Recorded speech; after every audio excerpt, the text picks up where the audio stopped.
Part third के विद्यार्थियों, पुनः आप सभी का स्वागत है। और जहाँ से हमने छोड़ा है इसको देखिए आप पीछे, काफ़ी टाइम आपको मिल गया, आपने अच्छे से देखा होगा कि ये स्पेक्ट्रम सबसे नीचे NMR है। ये स्केल कन्वर्जन का मैंने बताया था आपको, मैंने PDF भी आपको भेज दिया। तो इसमें यहाँ जो ये कन्वर्जन देख रहे हो आप से 60 मेगाहर्ट्ज़ और 100 मेगाहर्ट्ज़ पे, इस डिफरेंस को हम बिल्कुल देख चुके हैं कि आप इस नए सिस्टम में जब PPM में हमने इसको कन्वर्ट कर दिया है, संकेतों को, फ्रिक्वेंसी को, तो यूनिट लेस ये राशि है, क्योंकि मतलब फ्रिक्वेंसी से फ्रिक्वेंसी का एक रेशियो है, उसको हमने सभी में किसी भी आवृत्ति के हम NMR स्पेक्ट्रम को यूज़ कर रहे हैं, जो रिज़ल्ट मिलेंगे वो बिल्कुल सेम मिलने वाले हैं। चाहे आप 60 मेगाहर्ट्ज़ करें, चाहे आप 100 मेगाहर्ट्ज़ से करें, चाहे आप 300 मेगाहर्ट्ज़ के उपकरण से करें, PPM में अब कोई चेंजेस नहीं आने वाला, क्योंकि हमने स्केल को कन्वर्जन कर लिया और उसके आधार पर ये स्केल बनाई। नीचे देखिए NMR स्पेक्ट्रम जो है वो आपको इस ग्राफ की तरह दिखता है, जिसमें हम 0 से 10 तक उल्टा टो स्केल लेते हैं। तो पर टो स्केल इतनी प्रचलन में नहीं है। देखिए ज़्यादा जो आज भी हम यूज़ करते हैं वो हमारी 0 to 10, 11, 12, 13 तक हम इसमें लेते हैं। और 0 पर टेट्रामेथिल सिलेन का संकेत, जो हाईली शील्डेड प्रोटॉन्स हैं, TMS से अधिक परिरक्षित हाइड्रोजन परमाणु किसी भी कार्बनिक यौगिक में नहीं हो सकते हैं। सर्वाधिक परिरक्षित प्रोटॉन है TMS में, एक चीज़। दूसरा, TMS में 12 प्रोटॉन है, बीच में सिलिकॉन है और 4 मेथिल ग्रुप लगे हुए हैं, तो 12 प्रोटॉन वहाँ पर है। तो 12 प्रोटॉन और 12 ही प्रोटॉन का बिल्कुल एक जैसा वातावरण है, जिससे ये सिद्ध होता है कि वहाँ पर जो इंटेंसिटी प्राप्त होगी उस स्पेक्ट्रम लाइन की, वो बहुत ही तीक्ष्ण होगी, तीव्र होगी, और उसको हम TMS पर यूज़ करते हैं। थोड़ी सी मात्रा में हम सैंपल में इसको यूज़ करते हैं, TMS को मिलाते हैं, जिससे ये संकेत आ जाएगा अलग से। और इसकी तुलना में वो प्रोटॉन जो है जिसका हम डिटर्मिनेशन कर रहे हैं या इसे एनालाइज कर रहे हैं, इसका हम विश्लेषण कर रहे हैं ऑर्गेनिक कंपाउंड में, वो प्रोटॉन इसकी तुलना में अधिक परिरक्षित होने का तो सवाल नहीं है। देखिए ये तो सर्वाधिक परिरक्षित है, तो इसकी तुलना में कितना कम परिरक्षित अथवा विपरिरक्षित है, इस बात को हम निकालने के लिए ये शील्डिंग और डिशील्डिंग के आधार पर देखिए 2 एरो बने हुए हैं। और ये एरो आपको दिख रहे हैं कि ये हमारा इस तरफ देखिए ऊपर की तरफ आते हैं TMS की तरफ, तो इसको हम कहते हैं शील्डिंग और हाई फील्ड में जा रहे हैं। और लो फील्ड के लिए जो है हमारा जो डिशील्डिंग है वो लो फील्ड की तरफ जा रहा है। तो ये हम इसको संकेत को हम देख सकते हैं इस आधार पे। यहाँ देखिए इस टेबल में हमने यौगिक लिया है इस तरफ, इसमें प्रोटॉन का जो प्रकार है उसकी बात हमने इसमें इस सारणी में करी है, और उसके लिए केमिकल शिफ्ट का मान कितना होगा डेल्टा वैल्यू में। टो को हम यूज़ नहीं कर रहे हैं। देखिए हम TMS को 0 मानते हुए हम उसको हाई और लो फील्ड में, अगर लो फील्ड में जाता तो डेल्टा का मान बढ़ेगा और हाई फील्ड में जाता तो डेल्टा का मान घटेगा।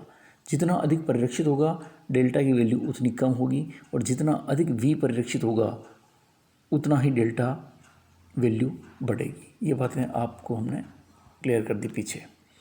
अब आप देखिए इसमें कि ये जो हमारा एल्किल है, इस अगर एल्किल की बात आप करते हैं तो मैंने आपके सामने ऐसे कर दिया।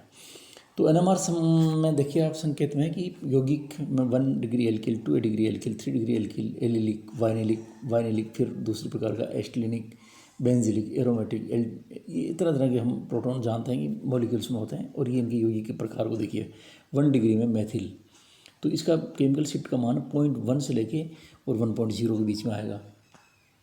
अब देखिए आप 2 डिग्री एल्किल, जैसे बीच में CS2 आ गया, तो इसका 1.2 से 1.4 आएगा, क्योंकि ये उतना शिल्डेड नहीं है जितना मेथिल है। एक प्रोटॉन यहाँ पर कम हो गया।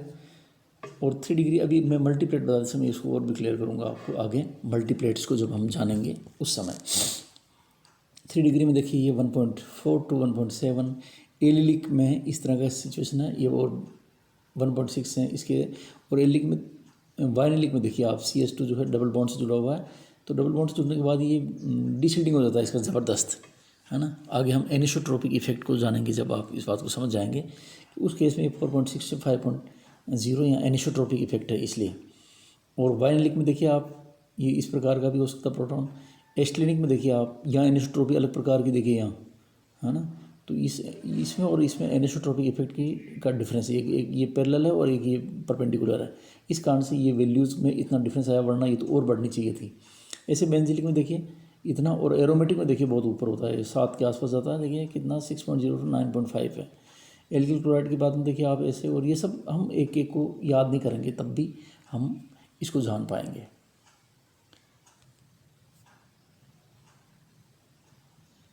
अब देखिए इस केमिकल शिफ्ट को कौन कौन कैसे कैसे प्रभावित करता है। तो हमारा टॉपिक है इसमें कि factors affecting the chemical shift. कौन कौन चीज़ें इस केमिकल शिफ्ट को प्रभावित करेगी। आप समझ सकते हैं कि केमिकल शिफ्ट को प्रभावित करने का तात्पर्य सीधा सा ये हो गया कि आपका जो प्रोटॉन है, हाइड्रोजन परमाणु जिसको हम कहते हैं, उस प्रोटॉन के चारों तरफ बंद के इलेक्ट्रॉन उपस्थित होते हैं, और वो बंद के इलेक्ट्रॉन उसके प्रोटॉन के नाभिक के चारों ओर चक्रण करते हैं, स्पिन करते हैं, घूमते हैं। घूमने के साथ साथ वहीं पर वो चक्रण भी करते हैं। चक्रण करने से उनका चुंबकीय क्षेत्र बनता है, वो चुंबकीय क्षेत्र आरोपित चुंबकीय क्षेत्र के विपरीत होता है, और इस कारण से वो उसका एक तरह से जितने अधिक इलेक्ट्रॉन घनत्व उस प्रोटॉन के नाभिक के चारों तरफ होगा, उतना अधिक वो उसको क्या करेगा, परिरक्षित करेगा, ढक कर रखेगा। और जितना अधिक परिरक्षित करेगा उसका संकेत निम्न क्षेत्र में उच्च क्षेत्र में जाएगा, जहाँ निम्न डेल्टा वैल्यू पर जाएगा, TMS की तरफ बढ़ेगा। और जितना अधिक विपरीक्षित होगा उसका संकेत निम्न क्षेत्र की तरफ जाएगा, यानी TMS से दूर जाएगा। अब इसको देखिए, TMS के नज़दीक जाना या TMS से दूर जाना, ये किन बातों पे डिपेंड करता है, उसी के तहत हम इस बात को कर रहे हैं कि सबसे पहला प्रभावित करने वाला जो कारक है वो इलेक्ट्रोनेगेटिविटी और इंडक्टिव इफेक्ट। इलेक्ट्रोनेगेटिव कोई भी सब्सटेंस एंटिटी जब उस कार्बन परमाणु से जुड़ी हुई होगी तो वो उसके निकट जुड़े हुए हाइड्रोजन से भी इलेक्ट्रॉन खींच लेगी, और इस कारण से जैसे ये बताया है कि प्रोटॉन के नज़दीक में कोई भी सहसंयोजक बंध से कार्बन, नाइट्रोजन, ऑक्सीजन अथवा अन्य दूसरे परमाणुओं से संबंधित प्रबल चुंबकीय क्षेत्र में इलेक्ट्रॉन घूमते हुए चुंबकीय क्षेत्र उत्पन्न करते हैं, जो अनुभवी चुंबकीय क्षेत्र विपरीत होता है। ये बात मैंने बताई आपको। सिग्मा बंध के इलेक्ट्रॉन घनत्व प्रेरित चुंबकीय क्षेत्र की कमी कर देते हैं, और इसलिए विद्युत ऋणी परमाणु से बंधे होने पर प्रोटॉन का जो है अनुप्रचुंब कम प्रबलता के चुंबकीय क्षेत्र की आवश्यकता होगी। अगर आप सीधा सा मतलब क्या हुआ है कि जब यदि कोई भी अधिक इलेक्ट्रोनेगेटिविटी या माइनस आई प्रभाव वाला समूह कार्बन से जुड़ा हुआ है तो वो उससे इलेक्ट्रॉन घनत्व को अपनी ओर खींच लेगा। अपनी ओर खींचने का मतलब क्या करेगा कि वो प्रोटॉन भी परिरक्षित हो जाएगा, डीशिल्डेड हो जाएगा। डीशिल्डेड होने का मतलब ये हो गया कि उसका संकेत जो है कम मैग्नेटिक बाह्य चुंबकीय क्षेत्र के कम क्षेत्र में ही उत्पन्न हो जाएगा, और कम क्षेत्र का मतलब निम्न क्षेत्र में उत्पन्न हो जाएगा। निम्न क्षेत्र का मतलब डेल्टा वैल्यू उसकी बढ़ जाएगी, TMS से दूर संकेत प्राप्त होगा। ये आप देखिए, इसको एग्जाम्पल में बिल्कुल क्लियर यहाँ पे आपको समझाएगा कि fluorine, hydroxy, chloro, bromo, iodo, methane, TMS का 0 है। मीथेन में शिल्डिंग ज़्यादा है, इस कारण से 0.23 है। उसके बाद आयोडो में ये और कम हो गया आई इफेक्ट की वजह से, इंडक्टिव इफेक्ट की, माइनस आई इफेक्ट आयोडीन का 2.16 हो गया। उससे ज़्यादा ब्रोमीन का होता 2.82 हो गया, और उससे ज़्यादा क्लोरीन का होता 3.05 हो गया, और उससे अधिक हाइड्रोक्सी का होता है 3.40 हो गया। सबसे अधिक इन सब में फ्लोरो का होता 4.26 पे संकेत प्राप्त होगा। यानी वो प्रोटॉन जो है उनका क्या हो रहा है, डीशिल्डिंग हो रहा है, निम्न क्षेत्र की ओर विस्थापन हो रहा है संकेत का विद्युतता बढ़ने से, क्योंकि उनका विपरिरक्षण हो रहा है, डीशिल्डिंग हो रहा है, TMS से संकेत दूर जा रहा है। अब देखिए, एक ही कार्बन से जुड़े हुए अगर ज़्यादा हेलोजन परमाणु जोड़ देते हैं हम एक ही विद्युतता वाले, तो भी डीशिल्डिंग बढ़ेगा। देखिए आप मिथेन में 0.23 है, क्लोरो में 1 क्लोरो लगाते हैं 3.0, 2 क्लोरो लगाते हैं 5 ट्राइक्लोरोमीथेन लगाते हैं 7.27, एरोमेटिक की तरफ चला गया, निम्न क्षेत्र में संकेत जाएंगे। इसी प्रकार प्रोटॉन पर बंधित परमाणु की विद्युतता जब बढ़ती जाएगी दूरी बढ़ने से विद्युतता घटती है। देखिए आप, ब्रोमो लगने पर निकटतम कार्बन ए उस पर जो है 3.305 आ रहा है। उससे एक कार्बन छोड़ के करेंगे तो विद्युतता का मान घटेगा, तो 1.69। एक और बढ़ा दें तो 1.25, और बढ़ा देंगे तो ये 0 हो जाएगा, और लगभग वही 0.23 पे जो मैथिल ग्रुप का आना है वो आना है।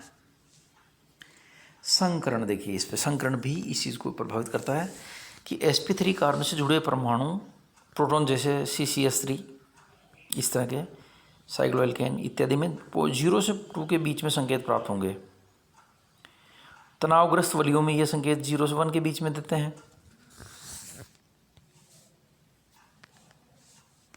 और यहाँ पर देखिए आप, इनका ये 2 डिग्री, ये 1 डिग्री है ना, और ये फिर 0 मतलब 2 0 1 के बीच में, ये 3 डिग्री 2 डिग्री 1 डिग्री। और साइक्लो 0 के आसपास आती है, 0 से 1 के बीच में। ये हम इसकी बात हम जब आगे और करेंगे। ये देखो 3 डिग्री 1 डिग्री जब है, एक ही कार्बन से जुड़ा हुआ प्रोटॉन है, तो ये 1 डिग्री है, इसका संकेत 0.25 जो आ रहा है। 2 डिग्री देखिए आप, इस तरह का है, 2 कार्बन जुड़ गए इसके साथ में प्रोटॉन में, तो ये इलेक्ट्रोनेगेटिविटी सी क्या होगी, बढ़ गई, और उससे इलेक्ट्रॉन डेंसिटी घट गई। यहाँ पर साइज़ बढ़ने से है, इलेक्ट्रोनेगेटिविटी सेम है लेकिन कार्बन की साइज़ ज़्यादा है, इस कारण से इलेक्ट्रॉन डेंसिटी यहाँ पर क्या है, हाइड्रोजन के नज़दीक में कम हो गई। 3 डिग्री में देखिए आप 2 के आसपास संकेत चला गया, क्योंकि ये इलेक्ट्रॉन डेंसिटी और भी कम हो गई। परंतु देखिए 0 से 2 के बीच में कि क्षेत्र वे एच नहीं देते हैं। जो विषम परमाणु होते हैं, विषम परमाणु से जुड़े हुए वो नहीं देंगे कभी भी, क्योंकि वहाँ पर इसका मान 2 से ज़्यादा हो जाएगा। रीज़न उसका इलेक्ट्रोनेगेटिविटी जो पीछे हमने करी है। सॉरी, sp2 कार्बन में प्रतिशत गुण S से अधिक होते हैं, जो इसे sp3 कार्बन की तुलना में अधिक विद्युतनी बना देते हैं। ऐसे sp ज़्यादा अधिक नहीं होगा। और एरोमेटिक में देखो, ये विद्युतता की वजह से यही कारण है। एल्कीनिक वाइनिलिक में देखिए आप 4.6 से 5.9 और फिर 6.9 से हम इन सब का एक एक का अलग से हम पूरा इनका जिक्र करेंगे और डिटेल में एक एक की स्टडी करेंगे। यहाँ तक आप इसको क्लियर करें। आप कोई भी बुक लें, सभी बुक्स में एक जैसा मैटर है, आपको नोट्स के पीछे नहीं घूमना, पूरी बुक नोटबुक है।